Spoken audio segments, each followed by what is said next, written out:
Can you believe it? Plants vs. Zombies Replanted is here, and here's the question on everyone's mind. Is it any good? Or maybe the question is it worth the $20? Is it worth an entire remaster, rather than just playing the original game as is? Well, I'm gonna play as much of this game as I can, go through what's new, anything that's changed for the worst or stayed for the better, and hopefully answer all these questions by the end. Full disclosure, I got to play this game early and for free, which is very cool. However, this video is not sponsored. I have no deal with EA or PopCap, and I will be critical when necessary. I want to give my honest thoughts and make a good review here, but I will say I am always hopeful that a game will be good. So let's see. Spud Boy is only using potato mines. They're all I need. You plant them, they wait for their moment, super zen. You can learn a lot from a potato, you know. And I didn't fucking ask, but hey, Jack, are we cooked? Or are we french fried? If you say that shit again, I'm gonna put a fucking potato up your ass. Starting the game for the first time, we see that classic loading screen. And from there, the levels play as they always have. You get one plant per level, you slowly get all 5 lanes to work with, and by the end of the first 10 levels, you have all the classic plants at your disposal in a final conveyor belt stage. Crazy Dave shows up for Walnut Bowling, and is he, like, social distancing or something? Why is he barely on screen and the speech bubble so far away from him? I think that might actually be a mistake, it looks weird to me. I basically confirmed that when he showed up later and was not so cut off like he was. And then later in the fog, he was off screen too much again. Very strange. There's small inconsistencies like that throughout this remaster, like one of the spike weeds being just a little higher than the rest for no reason. Other than that, I highly doubt there will be any significant changes to anything in the basic adventure mode. The biggest addition is definitely the fast forward button. You can go up to 2.5 times speed, which is definitely nice for the first couple incredibly easy stages. Unfortunately, and I hate that this is true, going from 2.5 speed back to normal just feels so dang slow. My brain is stupidly rotted now, but that is sort of the side effect of having the option, right? Now it feels slow to ever go back to the normal speed. Besides, I'm one of the first people playing this game. I gotta go fast so I can submit my run to the any% category on speedrun.com. Anyways, there's honestly one really fun thing you can do with playing on 2.5 speed. Challenge yourself to play levels like Whack-A-Zombie on the highest speed. You don't have time to spend any sun. Zombies are always spawning like this. It kind of makes it more fun. It led to my first game over screen, which is how I found out they changed the font a little bit here. I do like it looks good. At about halfway through the night levels, I backed out to the menu where I unlocked the multiplayer modes. I'll cover those later, but just wanted to point out you do get that option pretty early on, which is nice. Randomly, on the second pool level, I unlocked the minigames. And again, halfway through the fog, I got the puzzle stages next. I don't know if that's how it'll go for everyone, but that's how it worked for me. Here's some of my general gripes with the game as we play through the adventure mode. Firstly, I've always disliked the giant shrubbery on the side of the screen. I know it's not new here, but I've never played a version of the game that had it until now. It just seems really unnecessary. Yes, it covers the zombies, makes it easy to spawn them in, yada yada, they're ugly, okay? I hate them. Is that what you wanted to hear? Well, it's true. If everything shifted to the right so we didn't need these shrubs, it may look weird, but I'd personally prefer it. You also can't click and hold on anything really, which my brain is used to doing through the mobile games. Picking up sun and coins is manual, you have to click each thing one by one.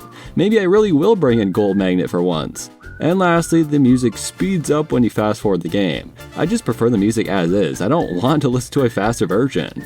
But that's honestly more of a nitpick. Also, I'll just say it, some of the plants look weird upscale to me. I don't know if people agree with that or not, I don't want to harp on about it too long, but I don't know, some of them just look worse in 4K in my opinion. And if you agree or disagree, I'd love to hear why in the comments. Also, the seed packets are still blurry. I feel like if I'm paying $20 to remaster this 16-year-old game, there should be nothing blurry on my screen ever. There's good things too. I do generally think the game looks nice. I like the environments the best, and a lot of plants and zombies look great. The majority of the things I love about it were already here, like the music, the pacing of the game, the character designs, and most of the things you already liked about the game stayed at least. All the cute little Easter eggs are still here. We got some of these zombie cosmetics, including the sunglasses and head crab, as well as the new retro pea shooter and zombie skins. Honestly, I like them. They're really not referencing anything, they don't look like the DS sprites really, but they're neat. We got Bookworm down in the achievement tab, hanging out with the awful zombie worm. They even added a section to the almanac featuring concept art, and it's really cool. I've always wanted to get the art book they made. I really love seeing concept art for these games, and the originals is probably the most interesting stuff out there. I know people were hoping to see Zombitar in the customizable houses and everything, but sadly it doesn't seem like that sort of stuff is in Replanted. I think people would have really liked to see it return though.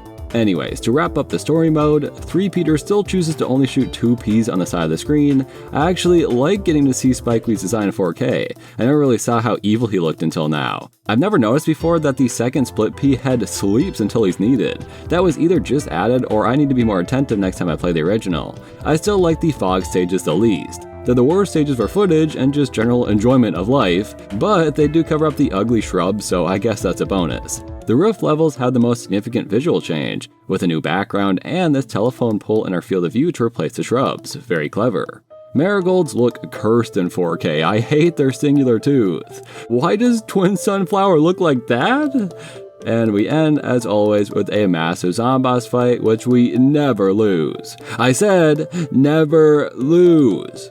I was honestly very interested in seeing HD zombies on your lawn and was incredibly disappointed to see they didn't even bother. I guess you can't beat the classic, but I think it would have been nice. Then the credits roll and I got jump scared when the sunflower opened its mouth. Ended up beating the game in a little over 2 hours. With the fast forward options, the main story is about half as long, would have thought. I beat it all in one sitting too. I really forgot how addicting it can be to play this game. You don't really ever quit the menu, you always move right to the next level, and there's always a new planter zombie or minigame stage to keep things moving. Now that I was beating levels at faster speeds, it really did just come and go before I even realized it. Now is when we unlock pretty much everything else and everything new. I was a little overwhelmed at first. There's RIP mode, which means if you die in the game, you die in real life. There's Adventure Plus, which is the Adventure 2 we're used to from the original game. There's Cloudy Day, basically acting as a 6th chapter, and even bonus levels. These are the things I've been waiting to check out, so I guess we should start with the Cloudy Day chapter. So far it's the best thing I've played in this new game. It really changes the game in a lot of fun ways. Sunflower is your only sun producer, and any sun that falls is usually only 15 instead of 25, from both the sky and your sunflowers. Otherwise, the round plays the same as always until it gets cloudy, and that's where the sleeping sunflowers from the credits come into play. You earn no sun while it's cloudy, so hopefully you're prepared. It seems like the strategy is to try to save your sun until it's cloudy, as each plant gets half priced, and additionally, the recharge times are crazy fast. Saving your sun for a discounted price on plants during a time you can't earn sun is just a smart, fun concept that leads to a lot of different new strategies to try.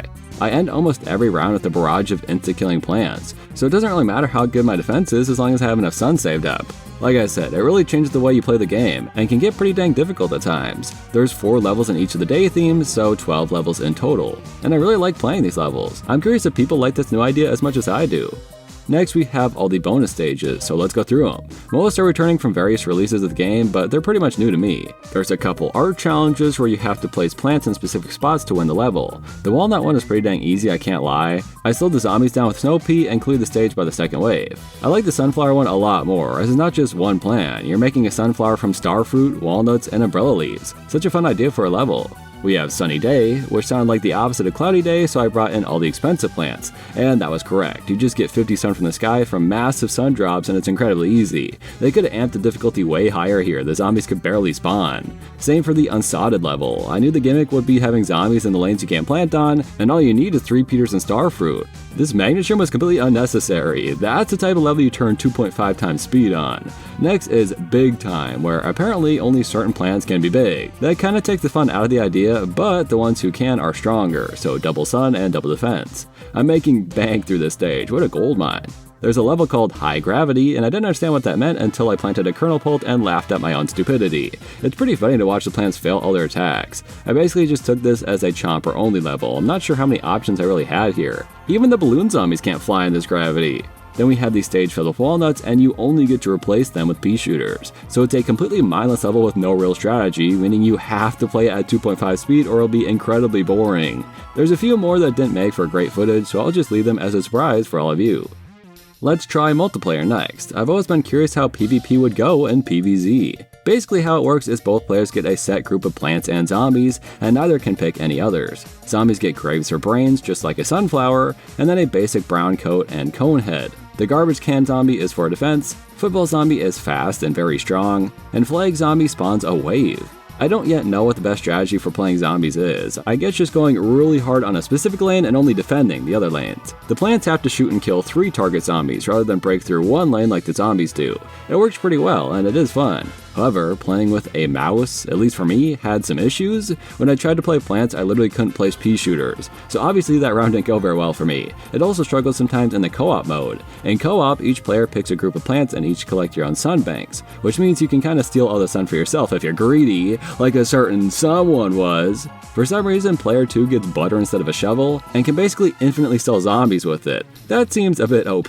But the part that doesn't work is I just couldn't collect sun sometimes with the mouse. The controller didn't have any issues, so it might just be a mouse issue and it could easily get patched immediately, but I guess we'll see. I do think both multiplayer modes are fun though. If they were online multiplayer, I'd actually freaking play them regularly, but nope. You gotta have someone sitting next to you to play it or you can't do it. In 2025, local multiplayer only games should not exist anymore. We've almost covered everything, all that's left is the side modes. I won't be going through every single puzzle, minigame, and survival mode here, as they're all just returning from the original game anyways, and there are a lot. I just don't think it's necessary to go in depth here. I did still play through pretty much everything though. I will always love iZombie the most. I had a ton of fun playing all 9 levels here. I'd like to say I got all the achievements and 100% of the game before it even came out, but do you know the kind of commitment that would take? Playing a ton of endless mode, getting all the Zen Garden plants, fully growing the Tree of Wisdom, it's too much. Especially when I've already done most of that the first time I played this game. I'm happy to have completed all the new content at least, that's for sure. Being able to speed up the gameplay is pretty huge, especially when it comes to grinding for coins and stuff. And if you don't like it, it's just an option, you can choose not to use it.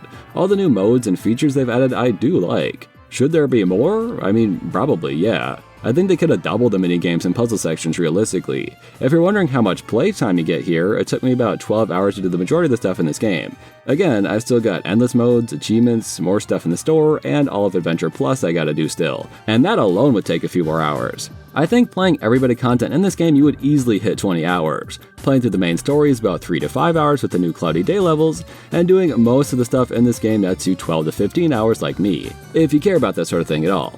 Before we wrap up, I've seen a lot of stuff about using AI upscaling and featuring concept art trying to look like it's from the original artist but are clearly not, and that is definitely weird and concerning stuff to think about. I'll talk about that more towards the end of this, but I thought it was important to mention at some point in this review.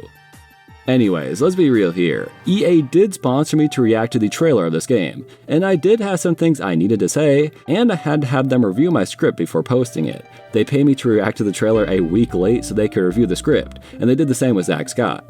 And they did send me this game for free, which is very kind of them. But this time I am not sponsored by them. I'm making this video with my own thoughts first and foremost. I feel like that is clear as I said a lot of things I dislike it about already, but I know I'll get comments about it anyway, so if you see any yourself, you can kindly send them the timestamp to this point in the video. Originally, when I wrote the script for this video, I wrote my final verdict as, this game is fine. Because it is, for anyone who's never played a Plants vs. Zombies game, that is. If you're a Plants vs. Zombies fan, I think most of you have already decided you hate it before the game has even launched though. And the more I sat and thought about calling this game just fine, the more and more I knew that was wrong. It's based off the original game, which I love, so I did have fun playing it again, but that's not the point. The point is that we deserved better. Fans were actually excited for a remaster of this game. People wanted this. And what we got was Replanted instead. Riddled with AI, which PvZ tried to deny but literally got called out by the freaking community notes on Twitter. This game was so lazily made. Apparently, they couldn't figure out the dynamic music the original composer made for this game, so they just put in the horde version of every song instead. Apparently, they just poured this shit from a mobile version, then slapped some new content over it and called it a day. Apparently, they worked on this game for 6 freaking months, which, if you're unaware, is no time in terms of game development, but looking at how sloppy and poorly made the final product is, that makes complete and utter sense. So yes, for someone who's never played Plants vs. Zombies, who'd play it from start to finish and get 100% of all the achievements and everything, the game is fine. But want to know a little secret I have for you? A real life cheat code, if you will. Game of the Year edition is $5 and you can install mods that make the game full screen. You can get a fast forward button. And even without those mods, you get nearly the exact same experience with a lower resolution of graphics that are somehow better. I've heard the Xbox version of the game is the best way to play, so if you have access to it, there you go. A cheaper, better experience in every regard. You'll miss out on Cloudy Day and RIP mode, poor thing. The definitive answer is no, this game is not worth $20. I'd have a hard time imagining it being worth $10. And this is a bad sign for the future of this franchise. This game was literally their chance to win their fans back, and they quite possibly did the worst possible thing they could have done with that opportunity. We've seen fan-made games and mods that are leagues better than this, from people who aren't getting paid to do it, who aren't in charge of this franchise. They simply have love and care for the game, something the developers here unfortunately lack. Anyways, that's my spiel. I hope this is helpful, that's all I can really say. If you like this video and plan to get the game, it turns out I have a creator code for it. Again, this ain't sponsored, but I know people will buy this game, and it is free to support me in the process. Just use the code Jake Miller and check out. I think you get a discount if you're pre-ordering, but it's probably too late. Can't hurt to check though. And if you ever buy an EA game, just consider helping me out. Again, it's free to you, and it does support me to do so. Thank you to my members, Patrick Barajan, Keep, Jep the Legend, Sheeper Ying, Test Monkey, Callum Ford, Persky Banana, Checky, Timur Kurnov, Aaron the Ghoul, Freakish Smile, Geminat Lewis, Bright Streak Dante, MGR Damadan, Einherjar, Jonathan Biscoff, OK, Sleepy Boy 74, A-Train, Gall Guy, Green Man, Yas, Skibbity, Alice Wilson, Mick Crazy, Lavatane, and The Beauty Thief.